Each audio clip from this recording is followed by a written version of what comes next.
Bapak Ibu yang dikasihi Tuhan, di dalam kehidupan kita sebagai umat Tuhan, peristiwa peringatan hari kenaikan Tuhan Yesus adalah sebuah peristiwa yang sangat penting dalam hidup kita, karena peristiwa itu membuktikan bahwa Yesus itu sungguh Tuhan adanya. Dia yang lahir, yang datang, Allah yang menjadi manusia itu, melayani sebagai manusia, mengalami penderitaan sebagai manusia, tetapi ketika dia bangkit dan hidup, dia terbukti Tuhan. Dan ketika dia melayani, dia membuktikan dirinya Tuhan. Dan ketika dia terangkat ke sorga, dia membuktikan dirinya Tuhan. Kita beribadah kepada Tuhan yang hidup. Amin. Tetapi satu hal yang lain yang membuat peristiwa kenaikan Tuhan Yesus itu adalah penting dalam kehidupan kita sebagai umat Tuhan, penting bagi kehidupan kita sebagai orang percaya, adalah karena sebelum kenaikannya ke sorga, atau Alkitab menggunakan istilah sebelum Yesus terangkat ke sorga, dia memberikan pesan utama, dia memberikan amanat utama kepada kita, yaitu menjadi saksinya, menjadi pemberita Injil. Inilah yang membuat identitas kita menjadi berbeda dengan orang lain, saudara-saudara. Ini yang membuat mengapa gereja berbeda dengan organisasi yang lain. Bahwa mereka hadir di tengah-tengah dunia ini. Gereja hadir di tengah-tengah dunia ini. Saudara dan saya hadir di tengah-tengah dunia ini. Dalam sebuah misi yang jelas. Dalam sebuah tujuan yang jelas. Bukan saja hidup untuk memuliakan Allah, tetapi hidup menjadi pemberita Injil. Saudara, percaya itu? Pernyataan Yesus itu disampaikan di setiap akhir kitab Injil dan juga di dalam awal kitab Kisah Para Rasul. Memberitakan Injil bukanlah sesuatu yang mudah. Memberitakan Injil bukanlah sesuatu pekerjaan yang ringan. Karena itu sebelum kita berbicara tentang kuasa dalam memberitakan Injil, kita perlu memahami terlebih dahulu apa sih Injil itu. Saudara-saudara yang dikasihi Tuhan, berbuat baik adalah suatu keharusan bagi orang percaya. Seorang percaya harus menjadi seorang yang murah hati. Ketika dia bertemu dengan orang yang kelaparan, dia wajib hukumnya untuk berbagi makan kepada orang yang kelaparan itu. Ketika dia bertemu dengan orang yang sakit, wajib hukumnya bagi orang percaya, orang Kristen, untuk berusaha menolong orang itu dari penyakitnya supaya sembuh.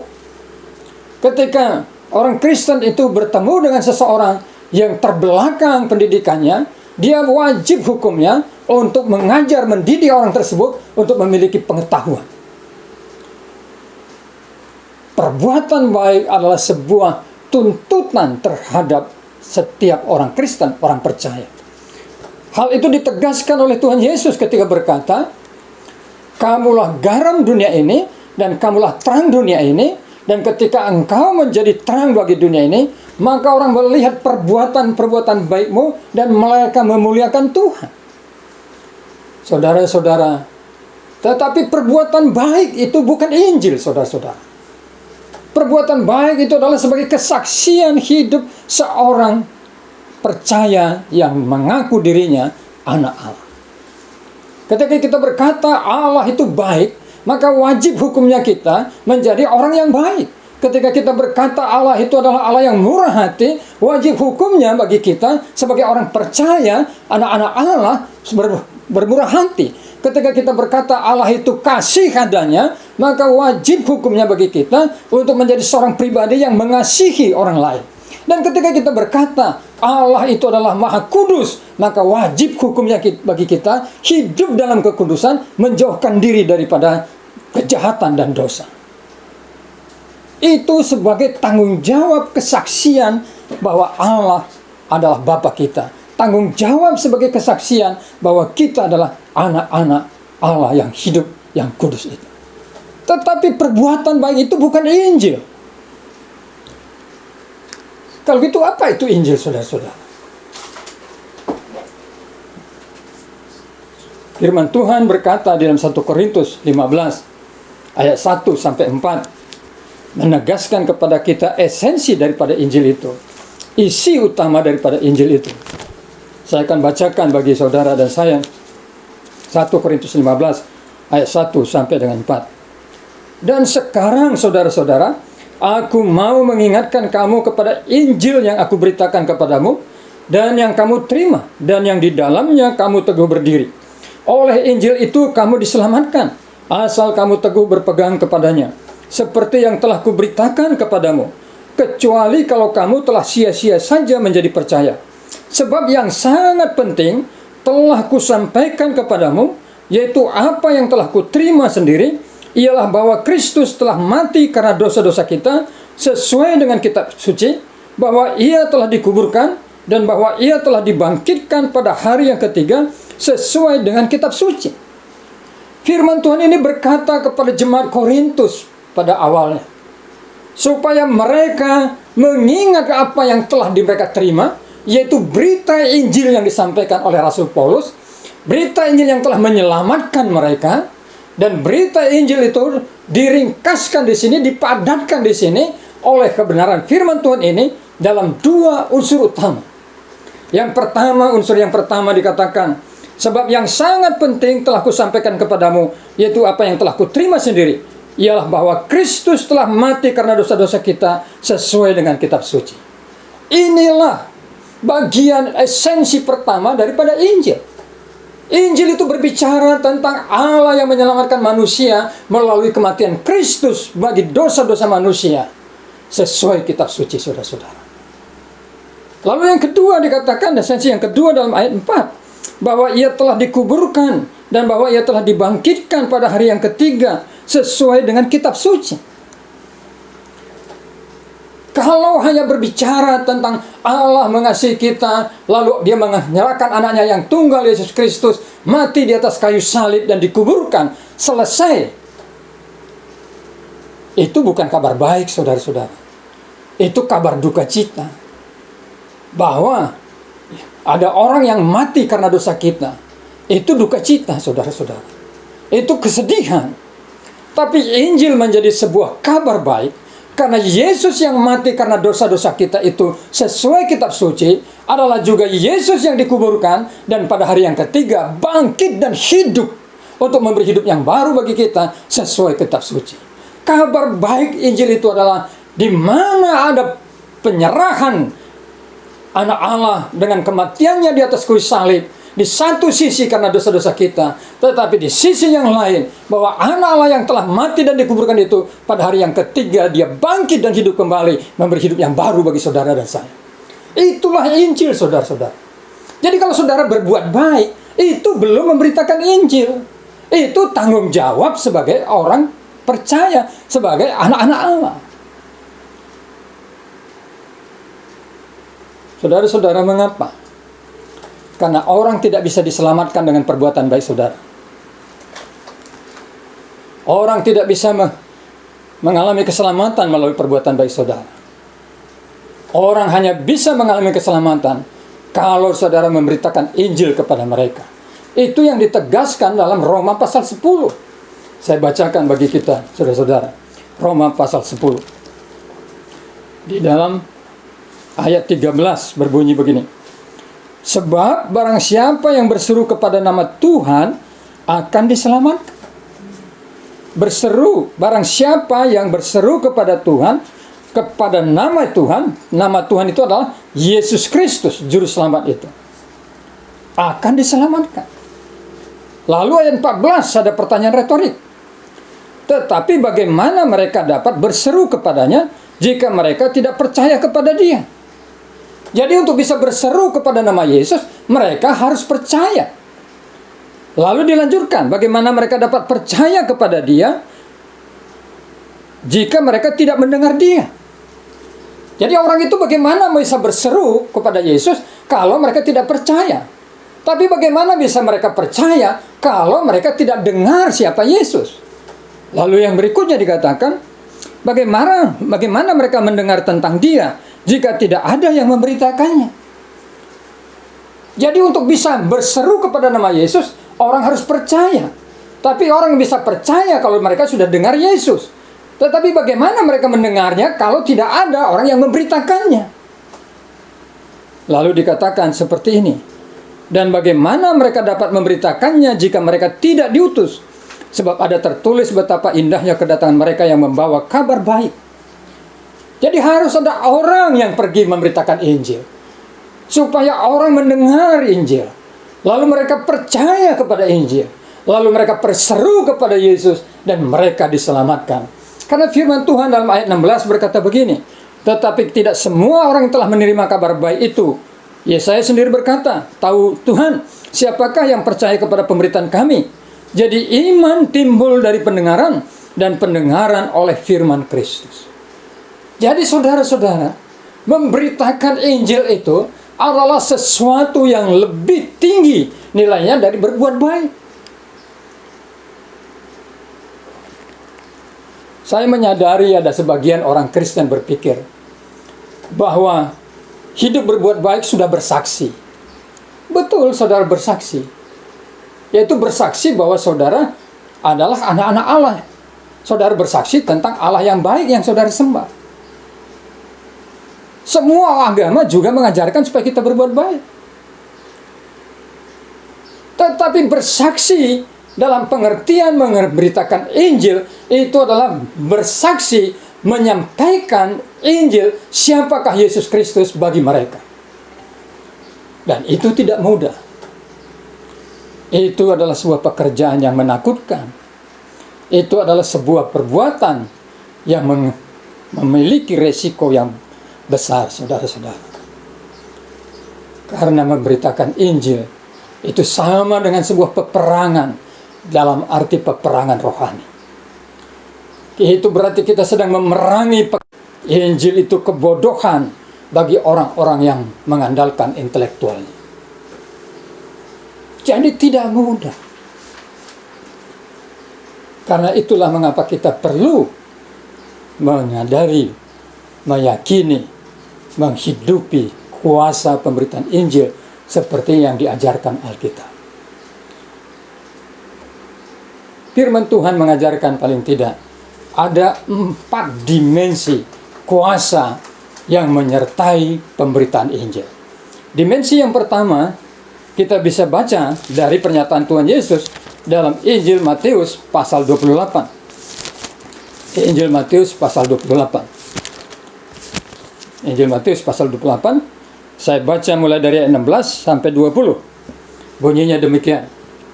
Dan ke-11 murid itu berangkat ke Galilea, ke bukit yang telah ditunjukkan Yesus kepada mereka. Ketika melihat dia, mereka menyembahnya, tetapi beberapa orang ragu-ragu. Yesus mendekati mereka dan berkata, kepadaku telah diberikan segala kuasa di sorga dan di bumi. Karena itu pergilah, jadikanlah semua bangsa muridku, dan baptislah mereka dalam nama Bapa dan Anak dan Roh Kudus. Dan ajarlah mereka melakukan segala sesuatu yang telah kuperintahkan kepadamu. Dan ketahuilah, aku menyertai kamu senantiasa sampai kepada akhir zaman. Di dalam ayat 18, firman Tuhan ini mengatakan, Yesus mengklaim, kepadaku telah diberikan segala kuasa di sorga dan di bumi. Kata kuasa yang digunakan dalam ayat ini, dalam bahasa aslinya, bahasa Yunani, itu adalah kata exousia, yang memiliki pengertian kekuasaan dalam wujud otoritas, saudara-saudara. Dia adalah pemilik otoritas di sorga dan di bumi. Otoritas di dalam sorga dan di bumi telah diberikan kepadaku. Ini adalah kuasa yang dahsyat. Jadi kalau kita memberitakan Injil, kita harus memberitakan Injil dalam sebuah pemahaman, pengertian, dan keyakinan yang kokoh. Kita diutus oleh seorang penguasa yang bukan saja menguasai sebuah daerah, menguasai sebuah wilayah, menguasai sebuah negara, tetapi penguasa yang memiliki otoritas di sorga dan di bumi, yaitu Yesus Kristus Tuhan kita. Bapak, Ibu, Saudara yang dikasihi Tuhan, mungkin salah satu tipuan daripada si jahat terhadap orang Kristen adalah di mana orang Kristen lebih menyukai, memahami dan mengenal Yesus sebagai Tuhan yang disalibkan. Kita sangat menyukai, sangat mensyukuri Yesus yang disalibkan. Dan benar, Yesus sudah disalibkan. Tetapi Yesus yang disalibkan itu adalah Yesus yang telah bangkit dan hidup, dan yang mengklaim dirinya penguasa di sorga dan di bumi. Jadi seharusnya iman kita bukan terfokus kepada Yesus yang tersalib, tapi iman kita seharusnya adalah iman yang terfokus kepada Yesus sang penguasa sorga dan bumi itu. Saudara-saudara yang kasih Tuhan, otoritas itulah yang membuat para murid berani memberitakan Injil. Otoritas itulah yang mengendalikan hidup orang percaya sehingga mereka memberitakan Injil. Ketika saya masih mahasiswa, mungkin tingkat 1 itu, ada kakak tingkat saya yang pergi pelayanan ke suatu daerah, lalu memberitakan Injil di sebuah daerah itu atau di desa itu. Kemudian sesudah beberapa bulan dia di sana, dalam arti tiap weekend dia pergi, dia ditangkap, saudara. Lalu diintegrasi. Mengapa dia datang untuk memberitakan Injil? Ditanya, siapa yang mengutusnya? Gereja apa yang mengutusnya? Dia berkata, saya tidak diutus siapa-siapa, Pak. Lalu ditanya, kalau gitu siapa? Kemudian dia baca ayat ini. Dia berkata, Tuhan saya yang memerintahkan saya memberitakan Injil. Oh, saudara, aparat yang menginterogasi itu marah. Dia dihukum, dijemur di lapangan kantor itu, bersama dengan 9 orang yang sudah percaya. Sepanjang hari mereka dipaksa berdiri sepanjang hari. Dan sesudah itu mereka dibebaskan. Kisah itu sangat menginspirasi dalam hidup saya. Bahwa memberitakan Injil itu bukan dalam otoritas seorang manusia. Bukan dalam otoritas sebuah organisasi yang namanya lembaga denominasi gereja, sinode gereja. Tapi memberitakan Injil itu adalah di bawah otoritas Raja segala raja, Tuhan segala Tuhan, yaitu pemilik otoritas sorga dan bumi yang namanya Yesus Kristus, Tuhan kita. Ini kuasa yang paling mendasar. Lalu yang kedua, mari kita baca di dalam Kisah Para Rasul pasal pasal 1 ayat 8. Kisah Para Rasul pasal 1 ayat 8. Kisah Para Rasul pasal 1 ayat 8. Sesudah sebuah percakapan tentang kapankah kerajaan Daud dipulihkan di Israel, maka Tuhan Yesus berkata kepada para rasul seperti ini. Tetapi kamu akan menerima kuasa kalau Roh Kudus turun ke atas kamu, dan kamu akan menjadi saksiku di Yerusalem dan di seluruh Yudea dan Samaria dan sampai ke ujung bumi. Tetapi kamu akan menerima kuasa kalau Roh Kudus turun ke atas kamu, dan kamu akan menjadi saksiku di Yerusalem dan di seluruh Yudea dan Samaria dan sampai ke ujung bumi. Di sini Tuhan menjanjikan bahwa para rasul akan menerima sebuah kuasa, yaitu kuasa yang berkaitan dengan Roh Kudus. Roh Kudus akan memberikan pada mereka kuasa, dan kata kuasa di sini menggunakan kata yang berbeda dengan di dalam Matius 28 ayat 18 tadi. Kalau dalam Matius 28 ayat 18 menggunakan kata exousia, maka di dalam ayat ini kata yang dipakai untuk kuasa adalah dalam bahasa Yunaninya kata dunamis.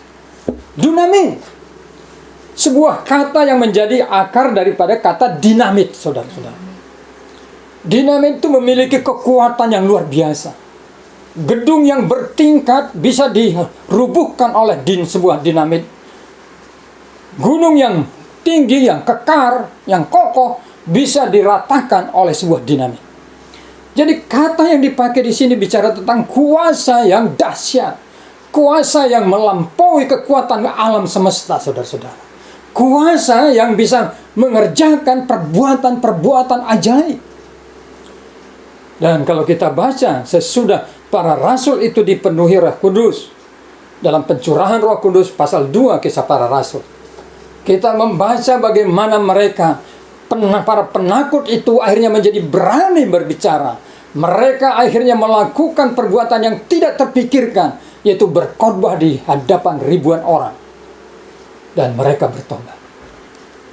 Saudara-saudara yang kasih Tuhan, ketika Petrus menyembuhkan orang yang lumpuh dan menjadi pengemis di depan bait suci itu, dia menyembuhkan dalam nama Yesus, dalam kuasa dunamis.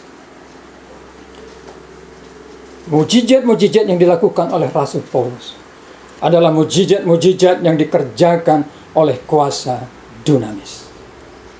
Saudara-saudara, Markus pasal 16 mulai dari ayat 15 sampai 18 mengajarkan tentang tanda-tanda yang menyertai orang percaya di dalam pemberitaan Injil. Adalah tanda-tanda yang melakukan mujizat, mengusir setan, menyembuhkan orang. Dan itulah tanda-tanda yang dikerjakan oleh kuasa dunamis ini.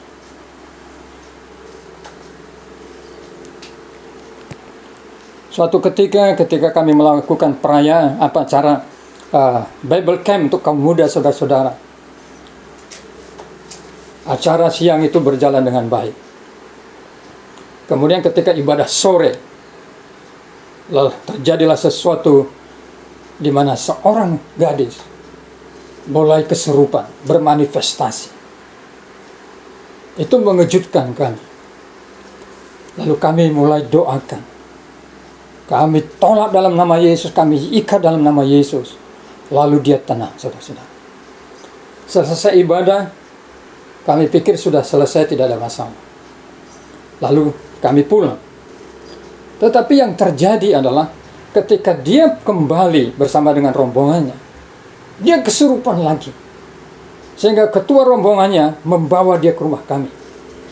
Dan kami mulai doakan lagi. Lalu temannya ikut kesurupan. Sangat melelahkan. Tetapi kami bersyukur. Sebelum tengah malam, dia dan temannya yang kesurupan itu sungguh-sungguh dibebaskan dari kerasukan roh jahat itu, dan mereka dilepaskan, dimerdekakan oleh kuasa dunamis ini. Bapak Ibu yang dikasihi Tuhan, ini adalah kuasa di mana orang percaya bisa mengerjakan perbuatan-perbuatan ajaib di dalam pemberitaan Injil. Lalu kuasa yang ketiga adalah di mana Injil itu merupakan kekuatan Allah. Roma pasal 1 ayat 16 sampai 17 berbunyi demikian, saudara-saudara. Roma pasal 1 ayat 17 sampai 16. Sebab aku mempunyai keyakinan yang kokoh dalam hal Injil, karena Injil adalah kekuatan Allah yang menyelamatkan setiap orang yang percaya, pertama-tama orang Yahudi tetapi juga orang Yunani. Saya bacakan sekali lagi. Sebab aku mempunyai keyakinan yang kokoh dalam Injil. Karena Injil adalah kekuatan Allah yang menyelamatkan setiap orang yang percaya. Pertama-tama orang Yahudi tetapi juga orang Yunani. Inilah pernyataan firman Tuhan tentang keyakinan Rasul Paulus akan Injil. Dia meyakini bahwa Injil itu bukan sebatas hanya kabar baik, saudara-saudara. Tetapi dia melihat Injil itu adalah kekuatan Allah. Kata yang dipakai adalah kata dunamis. Kata yang sama dengan kata yang dikatakan oleh Yesus di dalam Kisah Para Rasul 1 ayat 8 itu. Jadi Injil itu sendiri adalah dunamis Allah. Injil itu adalah Injil menjadi sebuah kekuatan Allah yang menyelamatkan. Saudara-saudara, ketika para murid bertanya tentang kapan akan dipulihkan kerajaan Daud, mereka terobsesi tentang pemerintahan jasmani. Lalu Yesus berbicara bahwa mereka akan memberitakan Injil, menjadi saksinya. Itu berbicara tentang mendirikan kerajaan rohani. Di mana Injil hadir, di sana akan terjadi perubahan kepada kebaikan. Di mana Injil hadir, di sana kuasa kegelapan akan dihancurkan. Kehidupan yang gelap akan dibersihkan. Saudara-saudara, itu kita bisa buktikan dalam sejarah gereja. Kita bisa buktikan dalam sejarah gereja Indonesia. Orang-orang Batak adalah orang-orang yang ganas sebelum kedatangan Injil. Tetapi ketika Injil masuk ke dalam tanah Batak, orang-orang Batak diubahkan. Begitu juga ketika Injil belum masuk ke daerah Papua, saudara-saudara. Orang-orang Papua, suku demi suku saling berperang, bahkan hidup di dalam kanibalisme. Tetapi ketika Injil masuk ke dalam sebuah suku, suku itu diubahkan, suku itu dimerdekakan. Karena Injil itu adalah kekuatan Allah. Injil itu sanggup menyelamatkan orang, tetapi juga sanggup memulihkan kehidupan yang baik. Saudara-saudara yang kasih Tuhan, beritakan Injil, karena Injil itu sendiri adalah kekuatan Allah. Dan yang keempat, kembali kepada Kisah Para Rasul pasal 1 ayat yang ke-8. Tetapi kamu akan menerima kuasa kalau Roh Kudus turun ke atas kamu, dan kamu akan menjadi saksiku di Yerusalem dan di seluruh Yudea dan Samaria dan sampai ke ujung bumi. Kuasa yang keempat adalah kuasa menjadi saksi. Kata saksi di sini itu di dalam bahasa Yunaninya adalah martus, saudara. Dan martus ini mempunyai pengertian ganda. Yang pertama, dia bisa menjadi seorang saksi seperti orang yang bersaksi di pengadilan. Dia menyaksikan apa yang dia lihat, dia menyaksikan apa yang dia dengar, dia menyaksikan apa yang dia alami. Seorang saksi tidak bisa beropini di pengadilan. Dia hanya bisa menceritakan apa yang dia dengar, apa yang dia lihat, apa yang dia alami.